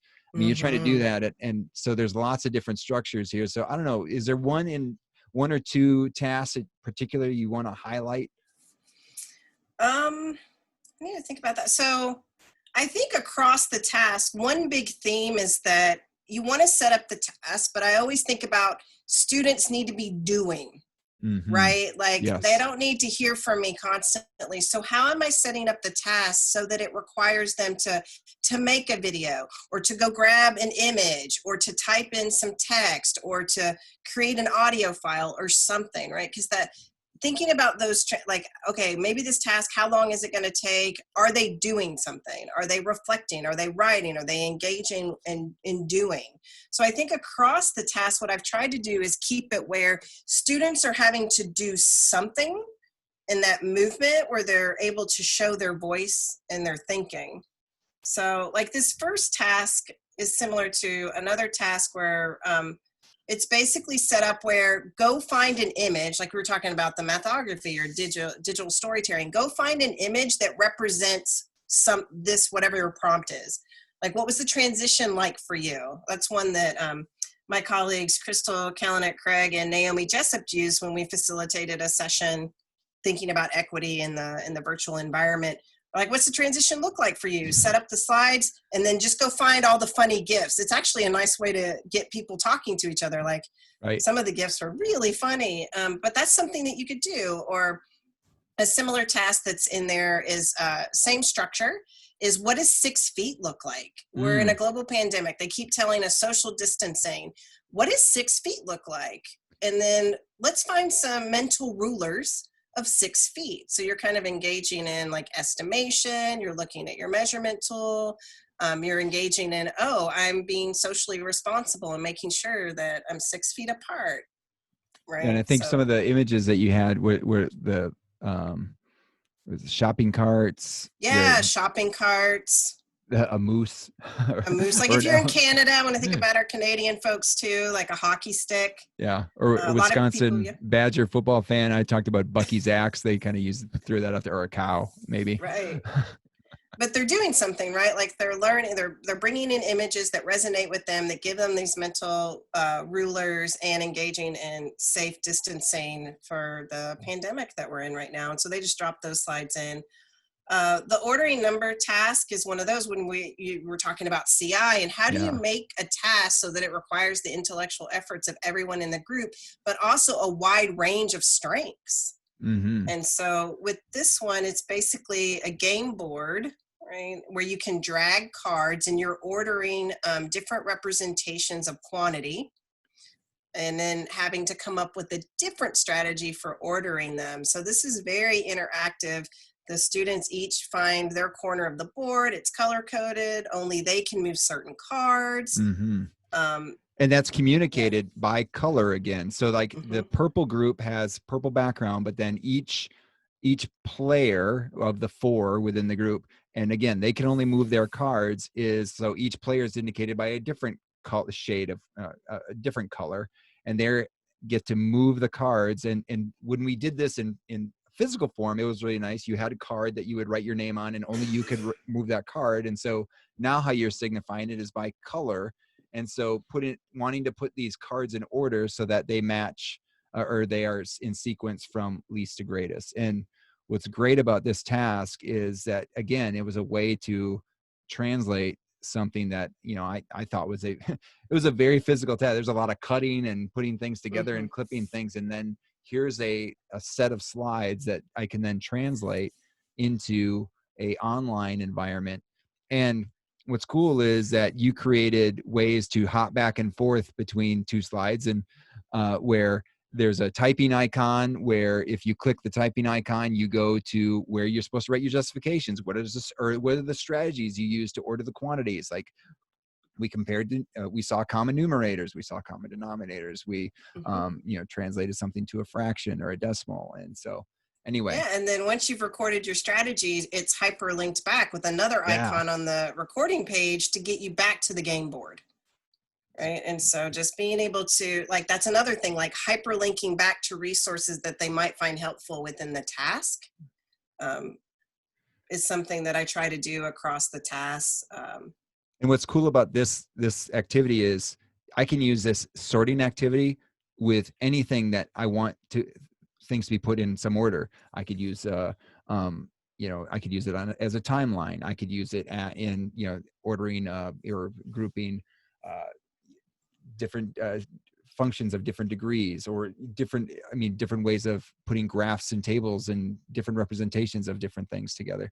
So there's all sorts of ways we could use that setup, which is kind of cool. So yeah, the next set like that highlight I would just like probably bring out is again, getting students to move things, right, and talk to each other and collaborate. One that I like is our good friend Matt Felton Kessler. Yes, has a great YouTube channel where he is known as Mathy Matt. And so in this the time back in the spring, he had created videos in response to how we were all teaching now. Created these videos, and it happened to be that he had created some ones around area, and I was doing area. We were talking about the concept of area. So this was set up. I had students work individually on finding the area of different shapes, only using their knowledge of the area of a rectangle. So they would do that individually. Then they came into groups, and that was the session for the day. And I said, for homework, I want you to finish that out. They came back to class the next day. What am I going to have them do? So I consult my good friend Matt here, and I'm like, let's watch a video of Matt talk about the different strategies, like informal area strategies. And so what they did is they watched the video, and then they each have their own color-coded slide, and it's a card matching based on the video. So I have images, snapshots from the video. So I learned this from one of Teresa Will's PD, that it's very helpful if you can take screenshots of the exact thing they saw in the video, so that when you go to do a card sort or you go to do something else, it sparks that kind of memory, right? And so with this one, they have different strategies. They can move the cards, like maybe this is the chunking strategy down here, and then the chunking strategy description card. They move it, they double click, and then they can put this in here.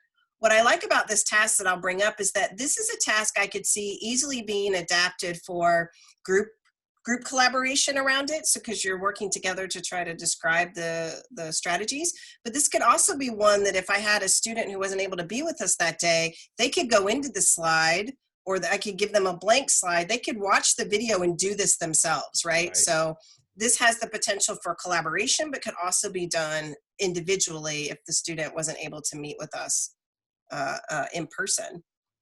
And then just some reflection slides. Now I want you to think about each person, how do your strategies or your group strategies connect to what you saw Matt do in his video? What's the same? What's the different? How might you apply these strategies in a different, for different shapes? And so that process of reflection in each of those tasks that you bring. So I think that we've talked about collaboration, but also thinking, how do you get students to reflect upon collectively what you were able to learn from one another through the task? And what I like about these is that, okay, now I've got these think, pair, share slides. I can use these whenever I want to do this structure. Again, same thing as I would have certain, like my core set of structures that I would use in my class. Now I can have sets of slides that are demonstrating that, and then use those within my future classes. Like, hey, we're going to do another think, pair, share. We recognize the visuals and we can put those into play. So oh, this is nice. Yeah, when you're using student work. Student work. So another one that I've done is, like, we were sorting shapes, and I had given them a homework, like 4 prompting like tasks, where they had to create the Venn diagrams relating, let's say, the set of squares and the set of rectangles, right? Create a Venn diagram.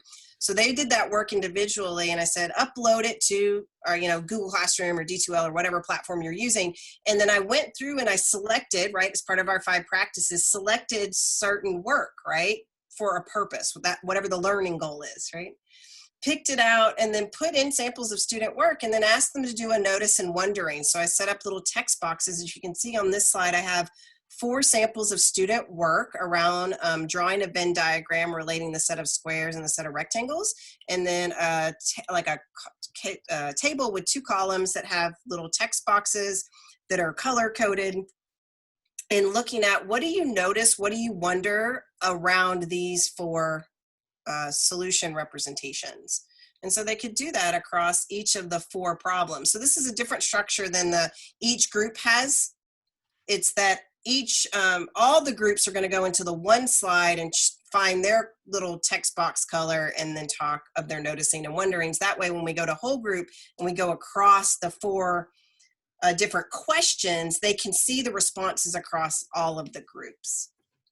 I don't know if that explains it really well, but like, maybe when they look at the slides, they'll see what I mean. I think it does. I mean, again, it's another structure where I've got a way that I can use student group. I can put the prompt that I use for that student that work. And then I've already used color coding for each of my groups, and my groups can see, oh, each group is going to have a notice and wondering for each of these sets. Right. And so what am I going to notice, or, what do we notice? What do we wonder? And those, again, create good conversations. And it leans on something that I know what we're supposed to be doing, because we want to position our students to be doing things within class and not just sitting and listening to us, right? And they could go across and use the tools. Like, are there certain wonderings that resonate with you, or certain noticings? And then they can go use the tools and check marks and different scribble tools or emojis or whatever. And then it's like, oh, a lot of people are really wondering about this wondering. Yeah. Right. And then that can give you information on how to carry out the whole group discussion. So I'm going to skip down because I think that's pretty good highlights of the task. What do you think, Joel? Yep, that's pretty good. Yeah.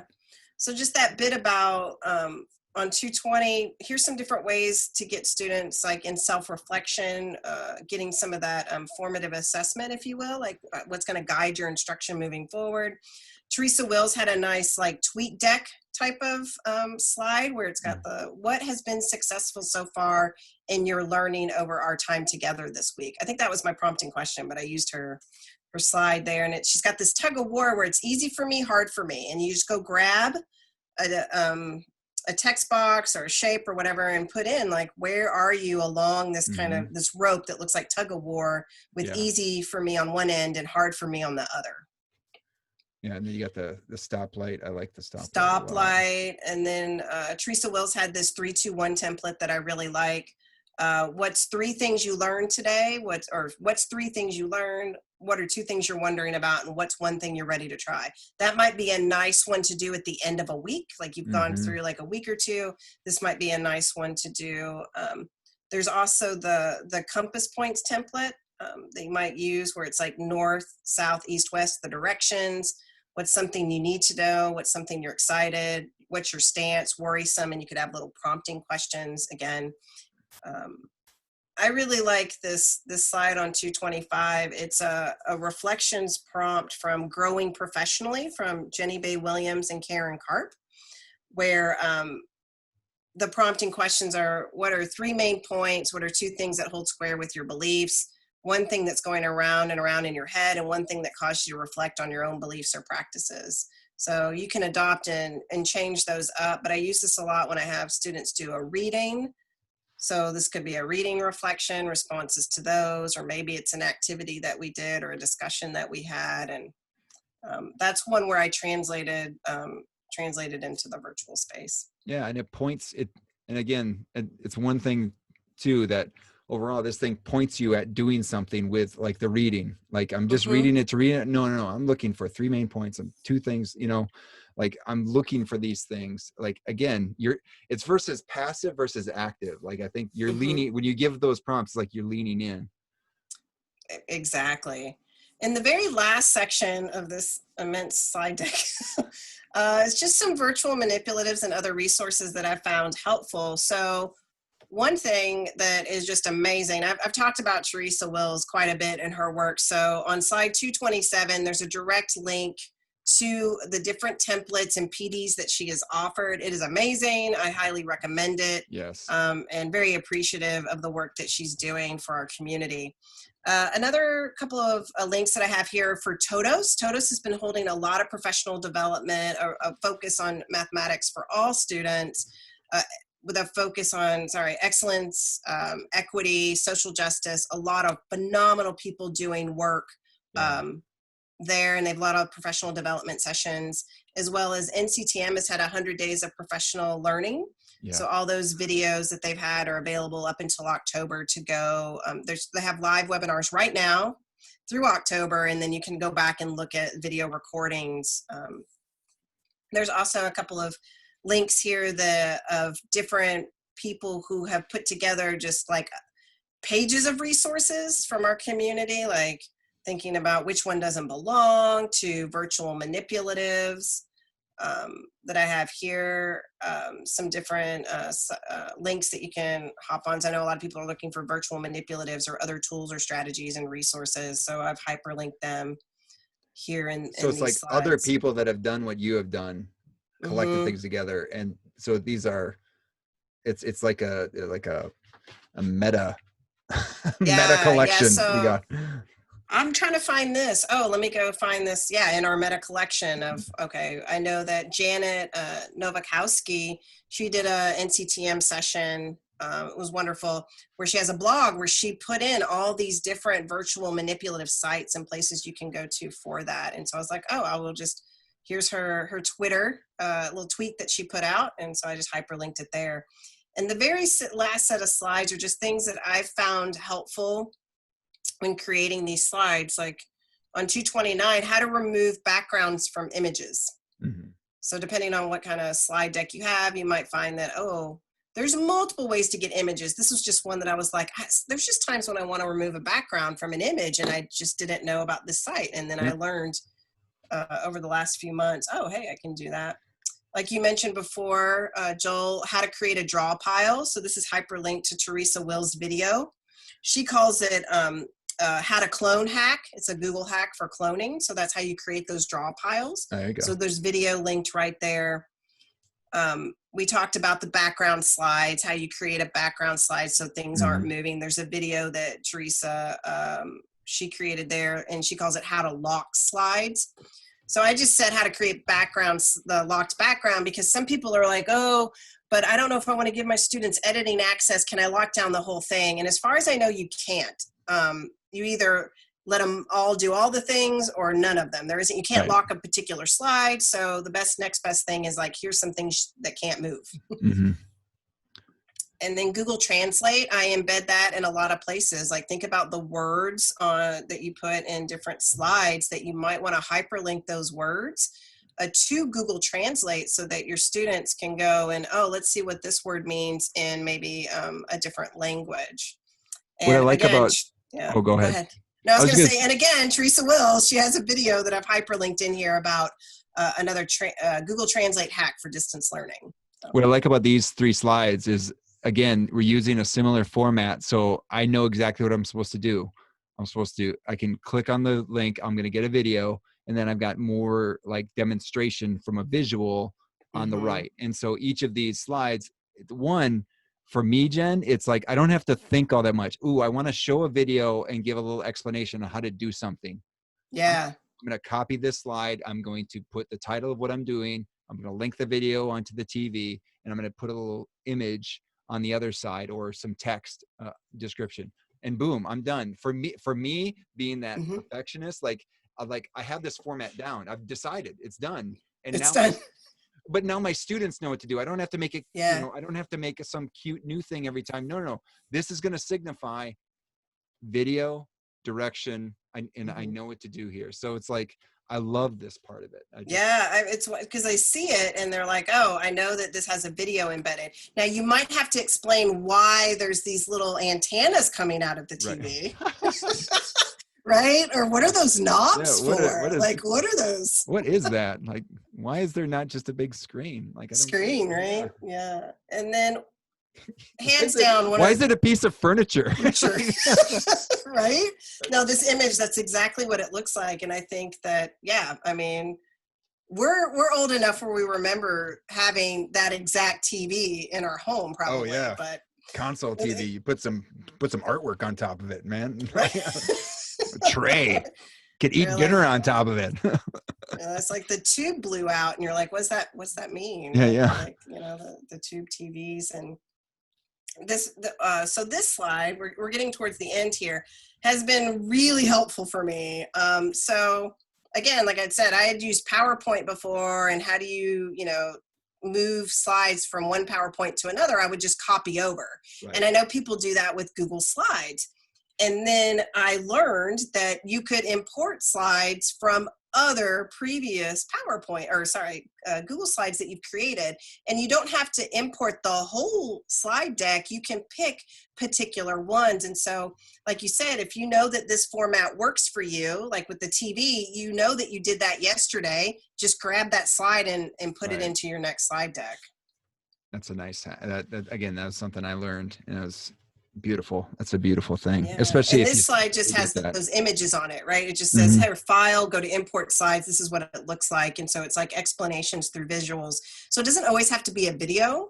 Right. I mean, I think it's great you put video in, but you can also just, as you see probably throughout this whole thing, that I do a lot with like inserting images. Yep. Lots of arrows and things. Yeah. Again, coming up with a way to communicate and just being consistent with it is going to go a long way with helping your students understand what you're trying to get across. Yeah. And this the last slide is an idea that I got both from Teresa Wills. This is the slide that she created that's on her website, but also this idea from Catherine Ye I got, that have a virtual parking lot at the end of your slide deck, so that at any point during the session that you have with people, if they have questions that maybe they can't ask right this moment, or you don't want to put it in chat just yet, go ahead and just drop it into the very last slide of the deck. And you can say that at the very beginning of your session. If you have questions throughout, go ahead and drop them into this virtual parking lot. And I'll get to it at the very end. Or if other students end up going there, other people, they might be able to answer the question for you. Again, that collective idea, that collaboration. You might have a question that, Jen can answer, somebody else in the community can answer. It doesn't have to be just me. And so there's that space for that. That's awesome. And again, that's something that I would have like, hey, use this Google form to provide me any questions, and we'll make sure they get answered. But I would do that, and it's like, well, I wanted them questions beforehand, but how many people have questions? Like, how many people know the questions that they're going to have about class before class? Like, this is like, hey, we acknowledge that during class there's going to be a time for a question, and it might get answered with your group, but it might not. So let's make sure to put it at the end, and then or put it on that parking lot slide that's always going to be there. Again, another structure that it's going to be there. And so we're going to make sure that those questions get answered. If it doesn't get answered today, I've got it written out. I can bring it to the next day and put it at something else. Yeah. So this slide deck's just kind of like a highlight of things. Like, I've got a lot more that I've done, but I was trying to put together something that I could share with others that kind of gets like big ideas or things and structures that you could try out. Right. Well, I am just so excited that you're willing to share it and willing to put the time into that we could create this video and that we could share it through the podcast. And I think a lot of the thinking behind some of this stuff, I think that's a helpful thing to communicate here and thinking about how do we teach better? How do we handle the current situation that we're in? But then also, how do we just use it as an opportunity to, again, think about how to teach better. So no matter if we're face-to-face or online, that we're doing things that limit the amount of like havoc that if we have to switch happens, and we can focus more in on our students and more on providing that caring environment that we need, that we all need to be caring for each other. And I can't do that if I'm converting all my instruction. And so again, Jen, thank you so much for being willing to share. This is amazing. I mean, I think that's how we grow and we learn. And then, I mean, I've benefited greatly from a lot of the things that other people have shared. Right. So I wouldn't be able to do what I just did here had there not been resources out there that other people have shared to be able to create this. And then I can think about my own situation and adapt it. And so there's got to be, I hope, a few things throughout here that resonate with other people, even if it's just one or two things, right? That they feel like, oh, I hadn't thought about that. I can tackle it this way. Oh, that's not too bad. Look, this template's already there. Okay, so I just need to modify it. That's right. So, hey, Jen, if you could not share your screen anymore, then we could see. Yeah. Yeah. And then we're gonna close out with one more question. And that question is, what is the best thing you do for your teaching? What is the best thing you do to help your teaching? Oh, that's such a good question. So I think the best thing that I do for my teaching is that I try to be really reflective. Like going into the learning space, it is a community of learning, and I am part of that community. So if something goes really well, what was it, not just me, but my students, the whole community that made that thing really awesome?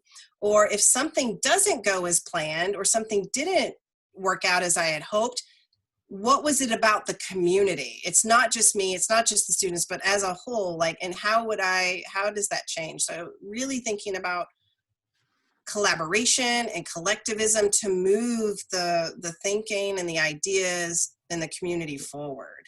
So I try to be purposeful and reflecting on our space and learning together, but also problematizing my practice. I think that there are things that we wrestle with that we need to pause. Like I get this a lot from Catherine Ye, right? That idea of pausing and thinking about, like, why are you doing what you're doing? Who is it for? The benefit of the community. And I think that's really helped frame my thinking. And I think I'm a better educator because of that. Because I look at it as I'm an educator in progress, right? Like thinking about the work of Mandy, right? We're never done, right? We're unfinished work. Oh, yeah. And we just get better each day, but it's because we come to the space honoring one another, seeing one another's humanity, and just being, I think that's probably the best thing I can do for my teaching, is recognizing that every time I step into a space, I'm really excited because it's different. We have different students, we have a different community, and like I get to learn from people. I get to learn about them, I get to learn about myself, and I get to learn about us in community. So that's what I think is the best. And I get to meet awesome people like you, Joel, right? Yeah, I get to have time with you.